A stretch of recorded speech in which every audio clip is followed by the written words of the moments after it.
दोस्तों आप सभी का स्वागत है इस छोटे से प्लेटफॉर्म एएस पॉलिटेक्निक क्लासेस पे। तो आज हम लोग बात करेंगे कि पॉलिटेक्निक क्या है और पॉलिटेक्निक का सिलेबस क्या है। तो आज हम लोग 10th 12th के स्टूडेंट जितने भी हैं सभी ये सब इस चीज़ का तैयारी कर सकते हैं। तो आप लोग आइए देखते हैं पॉलिटेक्निक क्या है। तो पॉलिटेक्निक एक डिप्लोमा कोर्स है,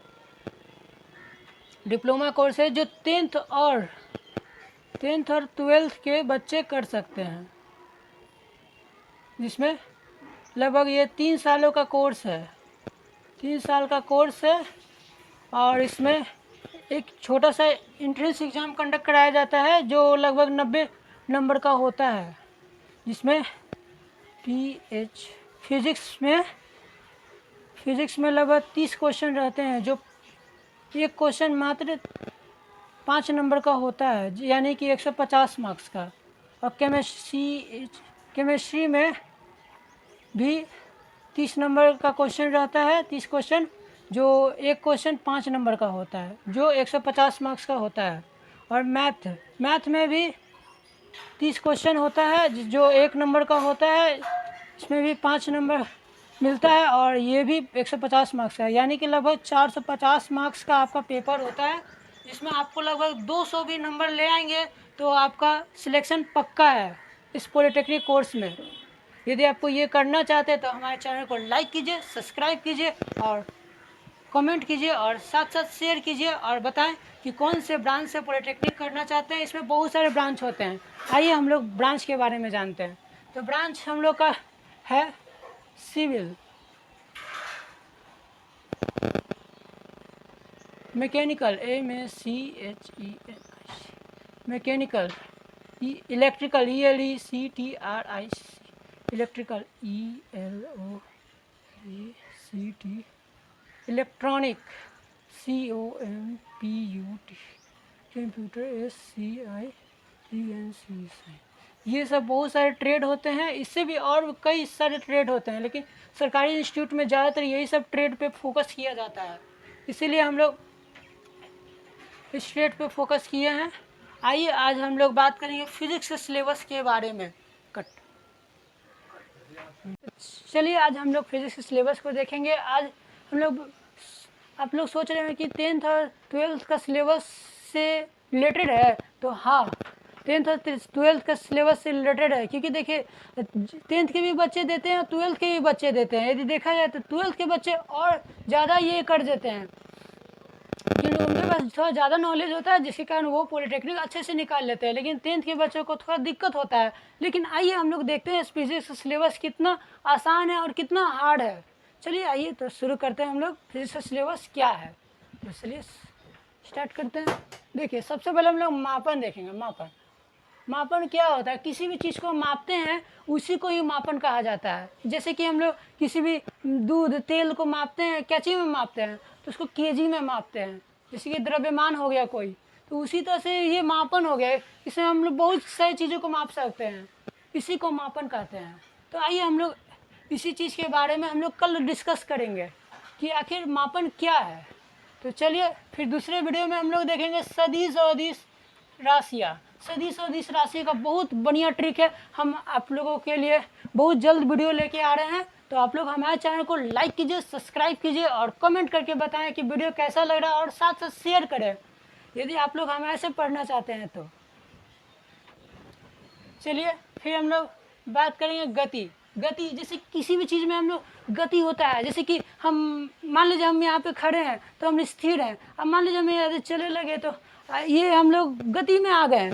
जैसे कि क्या होता है, जब हम लोग कोई भी बर्फ़ को हम लोग पानी को फ्रिज में रख देते हैं तो वो बर्फ़ बन जाता है, यानी कि वो स्थिर हो जाता है। और पानी को देखते हैं जैसे ही हम लोग बहाते हैं वो अपने आप चलने लगता है, इसी को गति ना कहते हैं।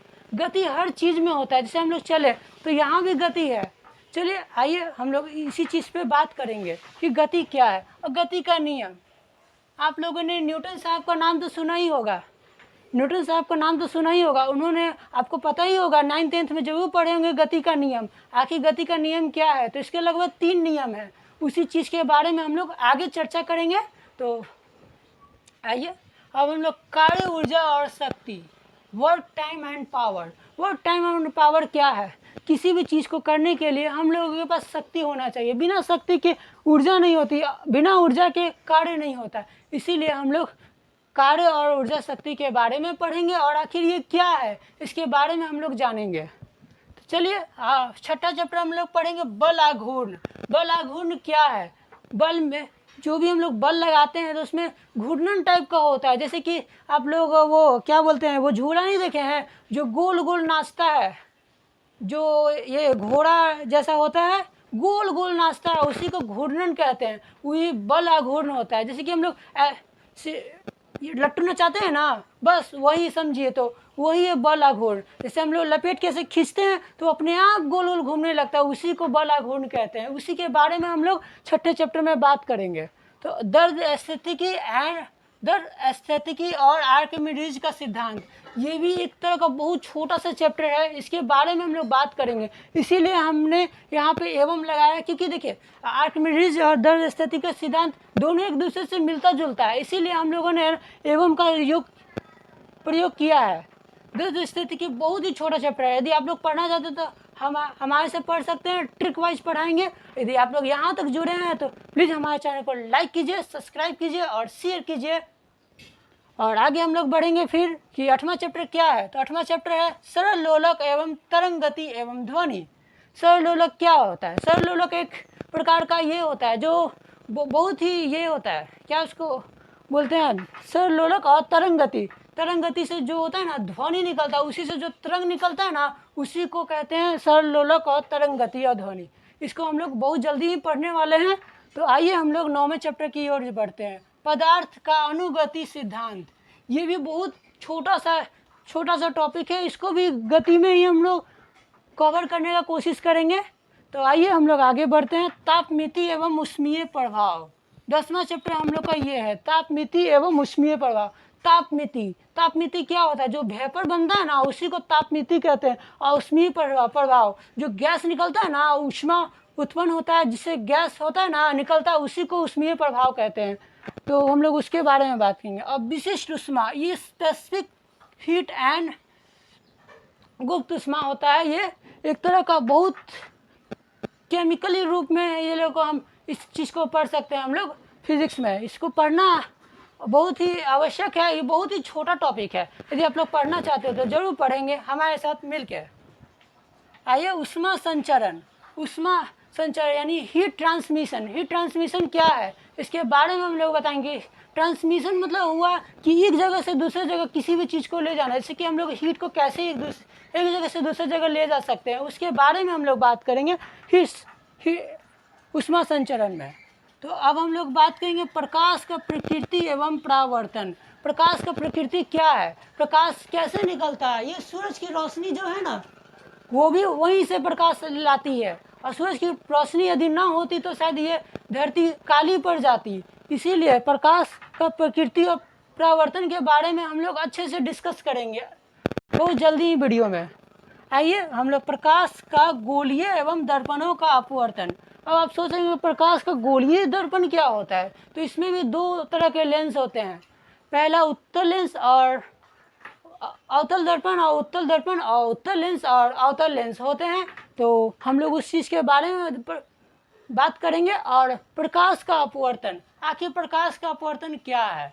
तो ये एक चीज़ से टकराकर दूसरे माध्यम में परिवर्तित हो जाता है और वो उसका जो रेखा होता है ना, वो अभिलंब से दूर हो जाता है, उसी को अपवर्तन कहते हैं, प्रकाश का अपवर्तन। पतले लेंसों का अपवर्तन, जो हम अभी आप लोग को बताएं ना कि आखिर लेंस क्या होता है, तो इसमें उत्तल दर्पण और अवतल दर्पण, एक समतल दर्पण भी होता है, उसके बारे में भी हम लोग पढ़ेंगे। तो आइए अब हम लोग आगे बढ़ते। प्रकाश की यंत्र, जिससे हम लोग प्रकाश को मापते हैं, उसी को प्रकाश की यंत्र कहा जाता है। तो इसके बारे में भी हम लोग जानेंगे बहुत जल्दी वीडियो में। तो वीडियो हम लोग का बहुत जल्दी आ रहा है इस पर। वैद्युत घटनाएं एवं परमाणुीय मॉडल, वैद्युत घटनाएं एवं परमाणुीय मॉडल। तो आखिर ये क्या होता है? वैद्युत घटनाएं, जैसे कि देखते हैं कभी कभी किसी को कोई भी तार छूते हैं तो करंट लग जाता है और उसी में एक परमाणु बनता है, जिसको परमाणुीय मॉडल वो बोलते हैं। बहुत अच्छे ढंग से इसको पढ़ाने की हम कोशिश करेंगे अपने तरफ से। यदि आप लोग का सपोर्ट रहा तो हम बहुत आगे की ओर यदि अग्रसर होंगे। चलिए आज हम लोग बात करेंगे विद्युत धारा एवं विद्युत विभव एवं विद्युत सेल के बारे में। विद्युत धारा क्या है? विद्युत धारा वो जिसमें करंट आता है ना, उसी को ही विद्युत धारा कहते हैं। और विभव, विभव होता है एक तरह का वोल्टेज। वोल्टेज क्या है? वोल्टेज यदि 220 वोल्ट हम लोग के वायर में नहीं होगा तो शायद ये बत्ती भी ना जले, ये पंखा भी ना चले।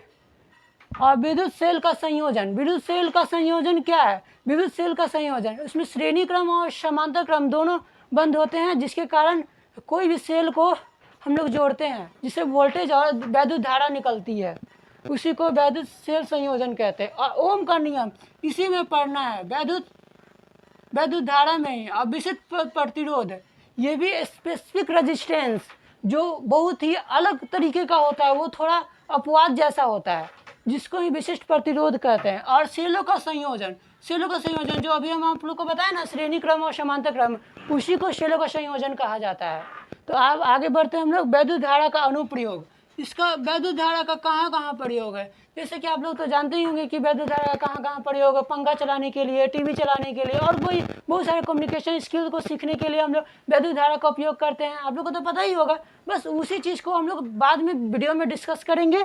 और लास्ट चैप्टर है हम लोग का 22वां चैप्टर, धारा का चुंबकीय प्रभाव। धारा का चुंबकीय प्रभाव क्या है? धारा का चुंबकीय प्रभाव वो है जो, जैसे भी हम किसी भी लोहे को यदि हम लोग धारा के साथ जो जोड़ते हैं तो वो चुंबक बन जाता है। कुछ दिन तक उसको उसके साथ रखा जाए ना तो वो चुंबक बन जाता है, जिसके कारण उसमें ना चुंबकीय प्रभाव आ जाता है। और उसी के साथ साथ हम लोग फिर इस चैप्टर को, इस वीडियो को एंडिंग पोजीशन पर लाते हैं। और हम आप लोग यहाँ तक बने हुए हैं तो प्लीज़ हमारे चैनल को लाइक कीजिए, सब्सक्राइब कीजिए और शेयर कीजिए, और कमेंट करके बताएं कि आप लोग को वीडियो कैसा लगा।